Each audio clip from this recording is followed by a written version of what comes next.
tugira amahoro ya Kristo. Turahimbawe cyane kuri uyu munsi ugira gatatu turi mu munyenga w'Imana. Turanezerewe cyane, tunezerezwa n'ingene tubona neza ko mwese koko murimwo muhemu. Biraboneka neza ko ari we wese afise akanyamuneza ku mutima. None turahimbawe ko Imana iri kumwe natwe. Fise akantu gatoyi cyane ko ejo nari nababwiye ivy'Imana yadukoreye ko bihambaye. Birahambaye twarabibonye, ariko iyo ubonye uri kumwe n'Imana niho ho kugabanya kugaba. Kuko ahari Imana niho Shetani ikorera, n'ahandi murazi ko yoyo ni nkuko ahari abanyabicumuro ibimerewe neza ntiruha.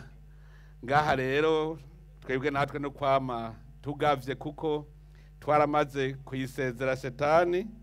None rero nagira nsabe uyu mukozi w'Imana adusomere kugira ngo tumenye twumve igituma ari ukwama tugavye, twumve impamvu. Adusomere rero mu vyahishuriwe umutumwa Yohani 12 kuva ku ndwi gushika ku 12. Igitabo cy'ibyahishuriwe Yohani igice cya 12 turahera karongo k'indwi gushika karongo ka 12.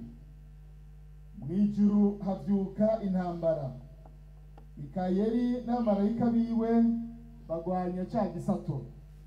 Igisato kigwanana n'abamarayika baco, ariko ntibatsinda. Kandi mwijuru ahabo ntihaba hakiboneka. Ca gisato c'amahero kirakorogwa, nico ya nzoka ya mbere yitwa wa mubi, irindi ni Satani. Nico kizimiza abari kw'isi bose, gikororerwa kw'isi, abamarayika baco bakoranwa naco. Mwijuru numva ijwi rirenga riti, noneho agakiza karashitse, gashikanye n'ubushobozi n'ubwami bw'Imana yacu n'ububasha bwa Kristo wayo, kuko umurezi wa bene data yahora abarega ku murango no mwijoro imbere y'Imana yacu akororewe hasi. Nabo bamuneshesheje amaraso y'umwagazi w'intama n'ijambo ryo gushinga intahe kwabo, ntibakunda amagara yabo, ntibanka no gupfa. Nuko noneho munezerwe mw'amajuru, namwe abayabamwo. Ibara rizobonwa n'isi n'ikiyaga, kuko Satani yabamanukiye ari n'inzigo nyinshi, azi ko afise igihe gito. Nimwakire ijambo ry'Imana. Dushimire Imana. Ngira ngo iki gisomwa kirisiguye kandi murumva ko ari vyahishuwe. Mwumve ico ari cyo Shetani, mwumve ingene ari gateranya. Mwijuru honyene yari yaracari carananiranye, cari gateranya. Hari Imana mushobora vyose, nimwiyumvire ubwami bwigabiwe n'Imana mushobora vyose, hakaza ca Shetani gateranya, kigateranya ho mwijuru. Mwumvise ijwi ati mwijuru noneho harashitse ubukiriro. Imana ubwami bwayo rero buriganje, murumva. Hanyuma iryo jwi rikongera rikavuga riti, mwijuru nimunezerwe n'ivyo, munezerwe mw'amajuru mwe n'abari bamwo. Mugabo uragowe wasiwe n'ikiyaya, kuko Shetani yamanutse iwanyu, kije gifise inzigo nyinshi, kuko kirazi ko ari igihe cy'umwanya muto. Muriko muriyumvira Burundi aho buvuye, mwumva gateranya twagendana natwe tukacemerera. Ajya amagume yose twabonye naho yavuye. Muce mwumva rero ikintu ciganza mwijuru, aha mwisi twanjanjwe. Bene wacu ngira ndababwire, twebwe twaramaze kuja mu Mana. Iwacu rero ko twamaze kumenya gateranya, tumugwanye ntihagire umutima n'umwe uzosubira kuduteranya muri iki gihugu cyacu. Burya hariho abantu shetani ahiri iminsi yose muze murabe habugwanko. Byari n'umuntu yambwiye yuko aho shetani umuntu arimwo shetani ashitse ahantu hari abantu b'Imana haca haba imvurugu. Ubwo nyene abantu baca batangura guharira ibitaja ntibize, imvururu zikavyuka. Ahari shetani iminsi yose abantu baguma barondera akantu na gatoyi ko bateranya. Ucumenya ko ubonye muri ko mararondera ikibateranya, menya neza ko shetani yamaze kuhinjira. Muzi ubwenge rero muca muje hamwe mwese mukayigwaniriza hamwe kuko n'umwasi wa twese.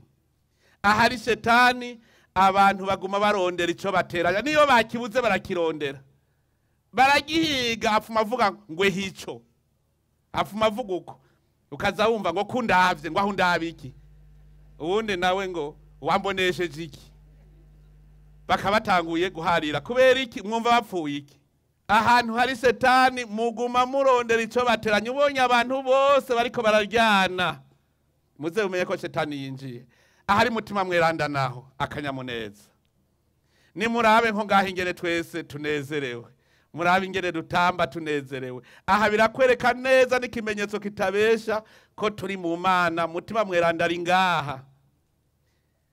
Ahari mutima mweranda n'umuntu ashaka kukononera uramenya ingene umugenza, kuko na Paulo yatubwiye ati nihagira ibibagora. Erega n'Imana irabizi ko ngaha shetani kiri ngaha ku isi.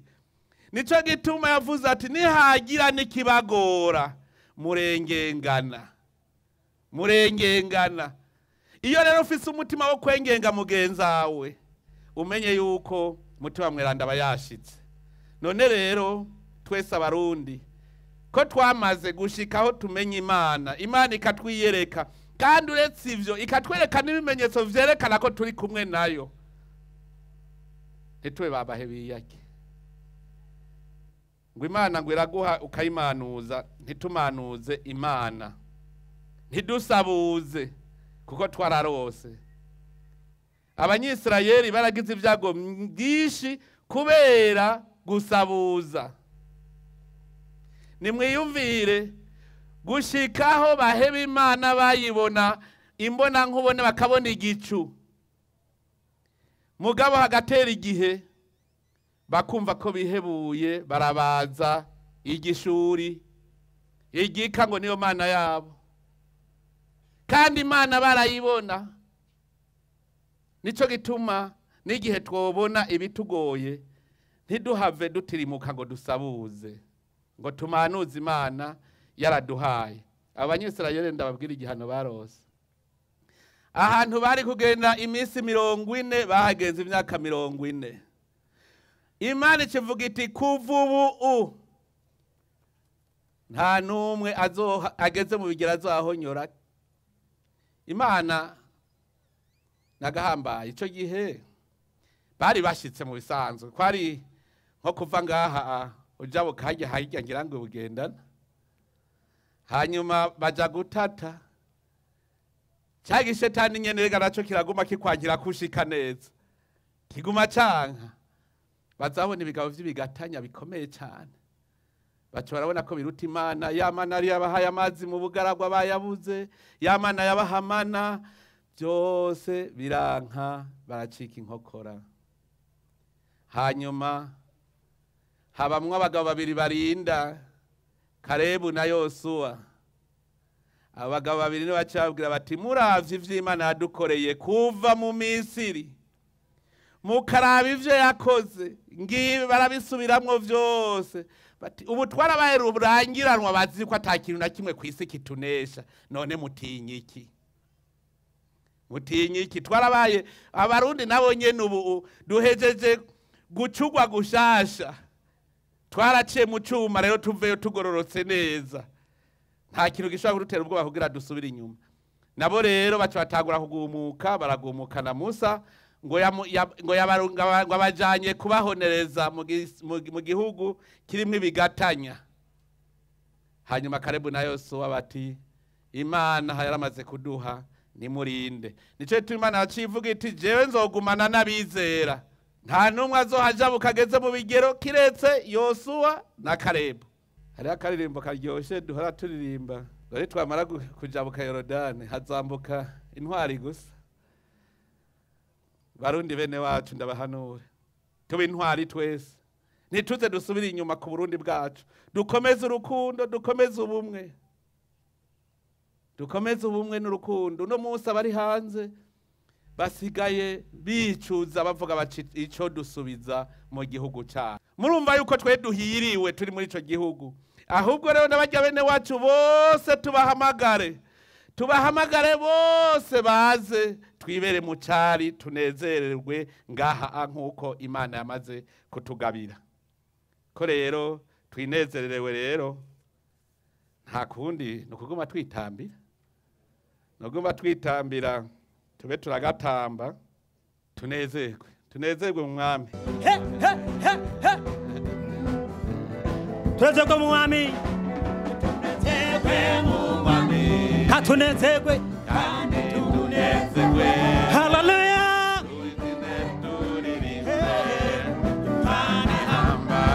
Twamamaze.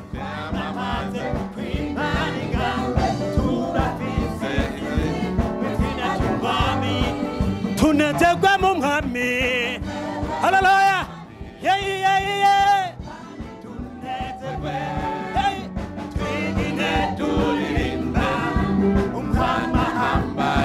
Twamamaze kwimani kanje.